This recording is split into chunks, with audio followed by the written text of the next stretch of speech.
100 айл дахь барилгын материалын зах худалдааны төвүүдийг нүүлгэх шалтгаан. 100 айл орчмын хөрс, дунд болон их зэргийн бохирдолтой болсон. Хөрсөнд хүнд металлын шинжилгээ ихэд хар тугалгын агуулмж дундаж хэмжээнээс өндөр илэрсэн. 100 айл орчимд байршилтай ерөнхий боловсролын сургуульд суралцдаг 153 сурагчийн цуснаас шинжилгээ авахад 92 хүүхдийн цуснаас хар тугалга илэрсэн. 100 айл орчимд химийн бодис ашиглан үйлдвэрлэл явуулдаг 400 орчим үйлдвэр байдаг. Зөвшөөрлгүйгээр ил сайрганы худалдаа эрхэлдэг болон хүнд машин механизмын үйлчлэгээ үзүүлдэг 55 иргэн аж ахуй нэгж үйл ажиллагаа явуулдаг. 320 орчим иргэн явган үний зам нийт эзэмшлийн талбайд хууль бус худалдаа эрхэлдэг. Барилгын материалын зах үйлдвэр үйлчлэгээний төвүүд нь эрүүл ахуй, хөдөлмөрийн аюулгүй байдлын шаардлагыг хангадаггүй. За эдгээр хүчин зүйлс нь Сүхбаатар дүүргийн 10, 11, 12, 13 дугаар хорооны иргэдийн эрүүл аюулгүй орчинд амьдрах эрхийг зөрчиж байгаа юм. За 100 айл орчимд амьдардаг иргэдийн дунд судалгаа явуулахад 80 гаруй хувь нь барилгын зах худалдааны төвүүдийг нүүлгэхийг дэмжиж байгаагаа илэрхийлсэн байдаг.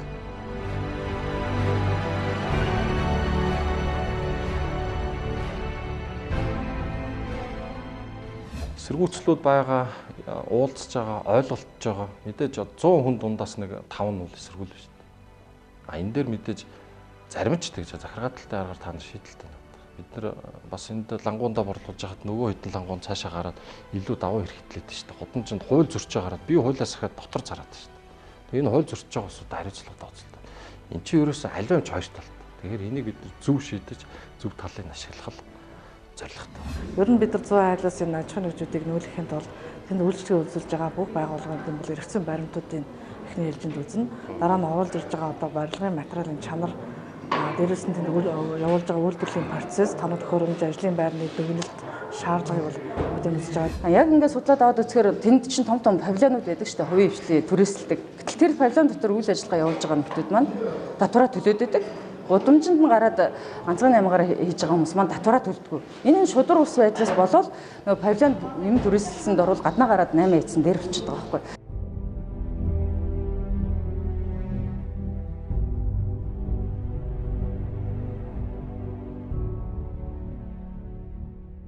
Улаанбаатар хотын Аз зэрэглэлийн бүсэд хамаарах 100 айл дахь барилгын материалын зах худалдааны төвүүдийг үе шаттайгаар нүүлгэх ажил энэ сард эхлэх учиртай.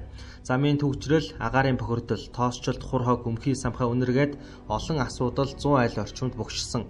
Иймээс барилгын материалын худалдаа эрхлэгчдийг цэгцэлж үйлдвэрүүдийг хотоос гаргах ажлыг энэ оны 3 дугаар улиралд багтаан ихээр төлөвлөсөн.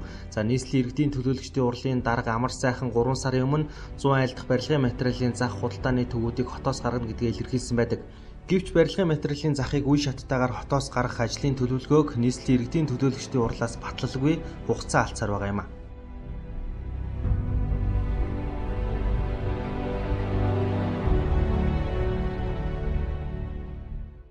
Энэ 100 айл дээр ил задгаа худалдаа 8 явагдаж байна. Барилгын төрөл бүрийн бас химийн одоо хорт бодис бүхий ийм гаралтай материалуудаар янз бүрийн үйлдвэрлэлүүд явагдаж байна. Борлуулалтууд хийгдэж байна. Энд чинь өөрөө нийслэлийн нөгөө төвцөг, нийслэлийн одоо яг энэ нэгдүгээр бүсэд байршилтаа гэдэг утгаар ерөөсөө хүлээж авах боломжгүй болчихсон. Барилгын материалын зах дээр бол жижиг аж ахуйн нэгжүүд бол химийн бодисыг ашиглаж тодорхой хэмжээний үйлдвэрлэлийг явуулж байгаа ажлууд бол бий. Тийм учраас бид нар үйлдвэрлэлийн тоног төхөөрөмж, химийн бодисууд мөн одоо тэр үйлдвэрлэж байгаа материалууд дээр нь бол ямар ч гэсэн дээж авч хяналт шалгалтын хувьд бол дүн гарсныхан дараа албан ёсоор бид нар тайлбарлана. Одоогийн хувьд бол бүх дээжүүдийг аваад байгаа шүү дээ.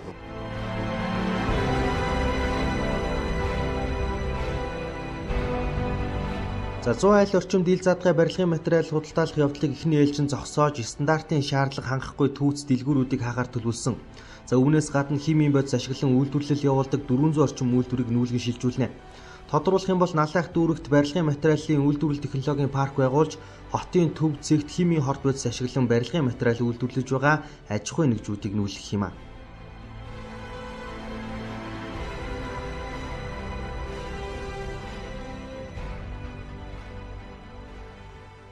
Ил задгаа энэ худалдаа үйлчлэгийг зогсооч гэж.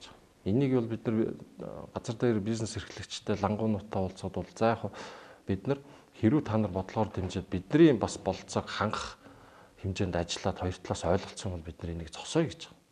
Тийм. Гол нь бидний хоорондын ойлголцох асуудал байна. За нэгдүгээр үе шат. За хоёрдугаар үе шатнд бид нар нэгэн талбайгаа чөлөөлөд авчихаар ерөнхий төлөвлөгөөний дагуу тэндээ одоо зам харгууга 5-6 урсгалтай болгоод явган замуудаа өргөтөөд шинчлээд тэнд 2-3 байршил жишээ нь 300-400 машины нэг талбай дээр 300-400 машин зогсох зогсоолуудыг гаргаж өгөөд ингээд энд ажиллах болон нөгөө иргэдийн нэвтрэх чадварыг сайжруулад зам харгуудад үтсэн тавьчих гэж.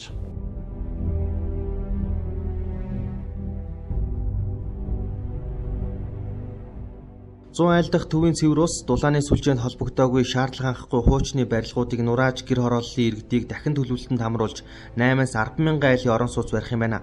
За үүнээс гадна дахин төлөвлөлтийн ажлын хүрээнд орчин үеийн худалдаа үйлчлэгээний төвийг байгуулахар төлөвлөсөн байна. За энэхүү бүтээн байгуулалтын ажлыг хийхэд эдийн засгийн нөөц боломжоос хамаарч 2-4 жилийг зарцуулна гэж ажлын хэсгээс тооцоолсон байна.